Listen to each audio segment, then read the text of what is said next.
সময় যত এগোচ্ছে ততই বাংলাদেশের পরিস্থিতি ভয়াবহ থেকে ভয়াবহতর হয়ে উঠছে।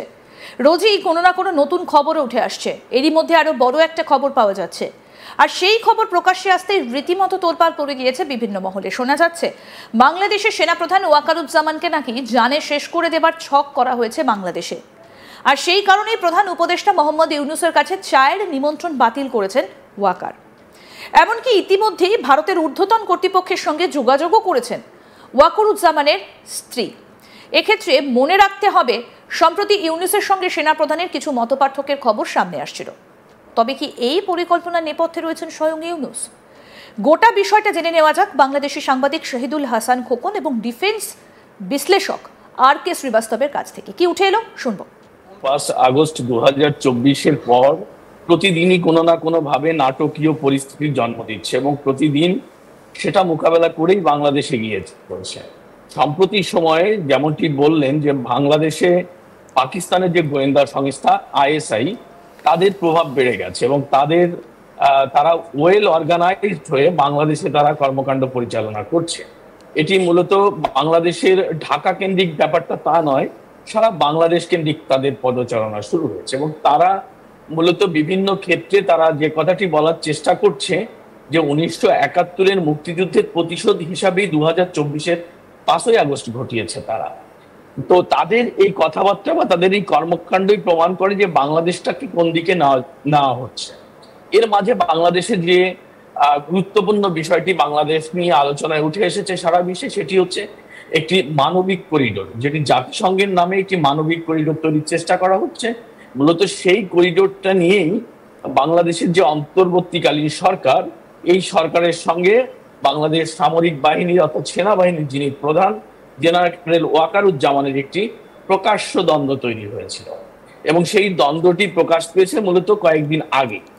তার ধারাবাহিকতায় জেনারেল ওয়াকারুজ্জামানকে তার পদ থেকে সরানোর জন্য প্রধান উপদেষ্টা ডক্টর ইউনূসের নেতৃত্বে যারা আছেন তারা একটি ব্যর্থ প্রচেষ্টা করেন, যে প্রচেষ্টাটি মূলত রাষ্ট্রপতি রিফিউজ করেন এবং জেনারেল ওয়াকারুজ্জামান সেই যাত্রায় বেঁচে যান। এবং এটি জানাজানি হবার পর থেকেই মূলত বাংলাদেশের যে পরিস্থিতি সেটি থেকে মোকাবেলা করে জেনারেল ওয়াকারুজ্জামান তার যারা সতীর্থ, বিশেষ করে সেনাবাহিনীর, বিমান বাহিনীর এবং নৌবাহিনীর, তাদের সঙ্গে বিষয়টি ডিসকাস করে এবং তিনি কিভাবে এটা থেকে উত্তরণ ঘটানো যায় সেই ব্যাপারটি উনি পথ খুঁজতে শুরু করেন। এটি জানার পর থেকেই মূলত সামরিক বাহিনী এবং বর্তমান যে ইউনূস সরকার তাদের মধ্যে একটি সমস্যা তৈরি হয় এবং সেনাবাহিনীর পক্ষ থেকে অর্থাৎ জেনারেল ওয়াকারুজ্জামানের পক্ষ থেকে স্পষ্ট জানিয়ে দেওয়া হয় যে বাংলাদেশে যে মানবিক করিডোর রাখাইনের অঞ্চলকে দেওয়া হচ্ছে অর্থাৎ আরাকান আর্মিকে দেওয়া হচ্ছে, সেটা সেনাবাহিনী দিতে দেবে না বা তারা দেশপ্রেমিক সেনাবাহিনী এতে রাজি নয়। এটি নিয়েই মূলত এই যে সরকার, অন্তর্বর্তী সরকার, সেই পরিষদের সঙ্গে সামরিক বাহিনীর একটি দ্বন্দ্ব তৈরি হয়, যার সূত্র ধরে গত কয়েকদিন সামরিক বাহিনী এবং সরকারের মধ্যে একটা উত্তেজনাকর পরিস্থিতি তৈরি হয়। গত পরশু বাংলাদেশ সেনাবাহিনীর প্রধান জেনারেল ওয়াকারুজ্জামান একটি মিটিং আহ্বান করে, যে মিটিংটি আজ সকালে হবার কথা ছিল।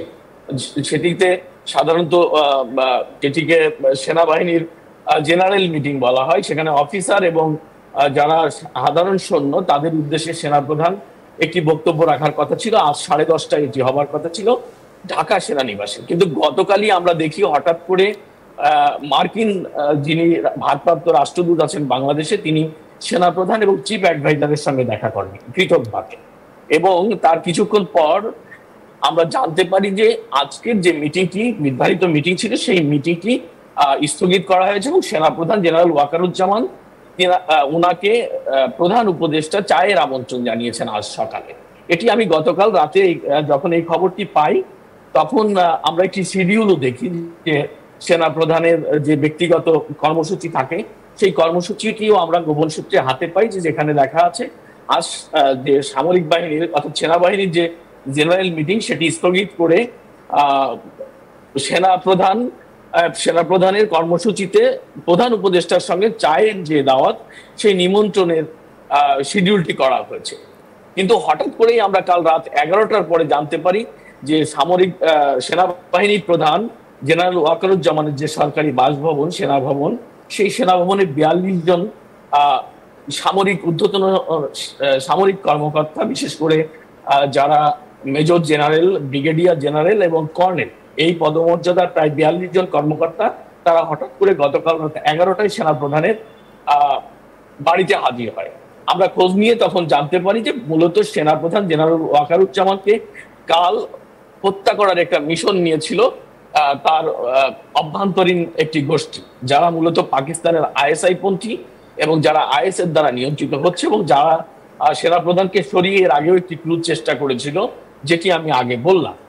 এই ঘটনার পর মূলত যে খবরটি পেয়েই মূলত শীর্ষ জেনারেলরা, যারা ওয়াকারুজ্জামানের অনুসারী, তারা সেনা ভবনে ছুটে আসেন এবং সেনাপ্রধানকে তারা আশ্বাস দেন এবং অভয় দেন যে কোনো রকম বিশৃঙ্খলা তৈরি হবে। এবং তাদের পরামর্শে গতকাল রাতেই সেনাপ্রধানের পরিবারের পক্ষ থেকে ভারতীয় ঊর্ধ্বতন কর্তৃপক্ষের সঙ্গে যোগাযোগ করা হয় যে ওনার এবং ওনার পরিবারের নিরাপত্তার জন্য।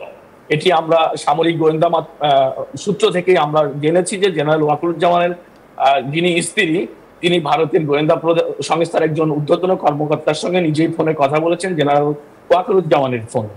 এবং ওই রাতেই জেনারেলরা গতকাল রাতেই ডিসিশন নেয় যে জেনারেল ওয়াকারুজ্জামান আজ সকালে সেনা প্রধান উপদেষ্টার সঙ্গে যে চায়ের যে নিমন্ত্রণটি ছিল সেটি কালকেই ক্যান্সেল করা হয়, কারণ উনি যদি এই চায়ের নিমন্ত্রণে যান তাহলে ওনাকে হত্যা করার একটি চক্রান্ত করা হবে। আমাদের সঙ্গে থাকুন, আমাদের সঙ্গে রয়েছেন defence expert R K. Srivastava. R K. Sir, এখান থেকে আরো একটা বিষয় জানতে চাইব, ভারতের পরে কি পদক্ষেপ নিতে পারে, কারণ ভারতের কাছে রীতিমতো তারা বলছেন তাদের নিরাপত্তার জন্য।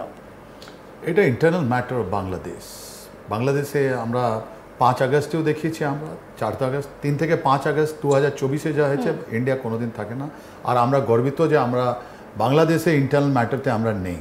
ওখানে ছিল আমেরিকা, ওখানে ছিল চায়না, ওখানে তুর্কি আছে, ওখানে পাকিস্তান আছে। আপনি ইন্ডিয়া নাম শুনেছেন? 17 কোটি আমাদের বাংলাদেশের ভাই বোন যারা আছে, ওরা 75-এর পর থেকে বা 71-এর পর থেকে ওদেরকে বারবার এটা মিসফেড করা হয়েছে যে আমাদের কোনো ইন্টারেস্ট আছে ওদের কান্ট্রিতে।